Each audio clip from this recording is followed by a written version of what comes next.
সবাই ভাই, কেউ যেন আমাদের মধ্যে কোনো বিভেদ না ঘটাতে পারে, আমাদের কোনো কথাকে ভিন্নভাবে উপস্থাপন করে নিজেদের মধ্যে যেন কেউ ঝামেলা না তৈরি করতে পারে। সেই জায়গা থেকে আমাদের এই সম্প্রীতি যেন সবসময় ঠিক থাকে। আমরা যেমন মসজিদ রক্ষা করব, আমরা মন্দিরও রক্ষা করব। আমরা মসজিদ তৈরিতে যেমন বাজেট দিব, মন্দিরগুলো পাকা করার জন্য বাজেটের ব্যবস্থা করব। এইটুকু মানসিকতা যেন আমাদের সবার ভিতরে থাকে। আর নিজে থেকে একটা জিনিস করা বন্ধ করতে হবে, নিজের ভালো একটু সুবিধার জন্য পুলিশকে টাকা দেওয়া, এই অফিসে টাকা দেওয়া, ভূমি অফিসে টাকা দেওয়া, উকিলকে টাকা দেওয়া, এগুলা নিজেদের জায়গা থেকে ধীরে ধীরে বন্ধ করতে হবে। আমরা যখন একটা লিগ্যাল কাজের জন্য যাব, কেউ যদি টাকা চায়, অনৈতিক দাবি করে, দয়া করে আমাদেরকে কোনো না কোনো ভাবে জানানোর ব্যবস্থা করবে। ওই চেয়ারে সে কিভাবে বসে থাকে সেটা আমরা তখন দেখব। আমরা আমাদের এখানে মাননীয় উপদেষ্টা মহোদয় এসেছেন, আমরা তার কথা শুনবো। আমাদের আরো অনেক কথা বলার সময় হবে। শুধু একটা কথাই বলি, 24 সালের এত মানুষ জীবন দিল, এত মানুষ রক্ত দিল। এখানে সামনে সারিতে আমাদের শহীদ পরিবারের সদস্যরা রয়েছেন, অনেক আহত যোদ্ধার সামনে রয়েছেন।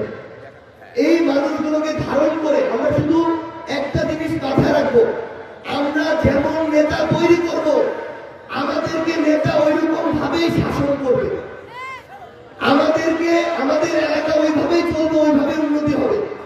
যদি আমরা নেতার কাছে ভোটের আগে টাকা নেই, বাকি 5 বছর নেতা আপনার পকেট থেকে টাকা নেবে।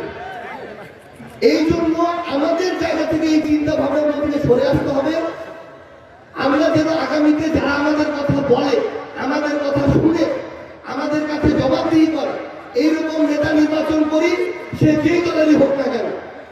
এইটুকু শুধু আপনাদের কাছে আবেদন, যেহেতু তুমি একেবারে ছোঁয়া, তোমার সাথে আরো অনেকবার দেখা হবে। দোয়া করেন, আশীর্বাদ করেন এবং সবসময় ভালোর সাথে রইবেন। তাই আছে, কেউ যদি জনগণের কথা না শুনে, জনগণের কথা না বলে, ব্যক্তি স্বার্থ নিজের আখের গুছায়, তাদেরকে এইভাবে শেখ হাসিনার মতো এলাকা ছাড়া করতে হবে। যে মেম্বার, যে চেয়ারম্যান এরপর থেকে টাকা ছাড়া কাজ করবে না, তাদের কথা সবার সামনে প্রকাশ্যে আনতে হবে এবং আমাদেরকে নিজেদের জায়গা থেকে একটা জায়গা আবার ভালো নিতে হবে। নতুন বাংলাদেশ, নতুন সরকার, সামনে নতুন নির্বাচিত সরকার আসবে। আপনার নতুন করে মেম্বার, চেয়ারম্যান থেকে শুরু করে এমপি, মন্ত্রী হবে। যেদিন ভোটটা হবে, ওই দিন যেন জনগণ হিসেবে তার আগের দিন রাতে কয়েকশো কিংবা কয়েক হাজার টাকার বিনিময়ে আমরা কাউকে ভোটটা না দিয়ে দিই। যে সবচেয়ে ভালো লোক, যোগ্য লোক, তাকে ভোটটা দিতে হবে। 5 বছরে কাকে আপনি ক্ষমতায় বসাবেন, এটার সুযোগ আপনি একবার পান।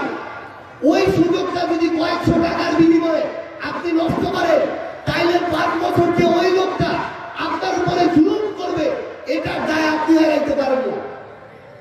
এই জায়গা থেকে আমাদের নিজেদের ব্যক্তিগত জায়গা থেকেও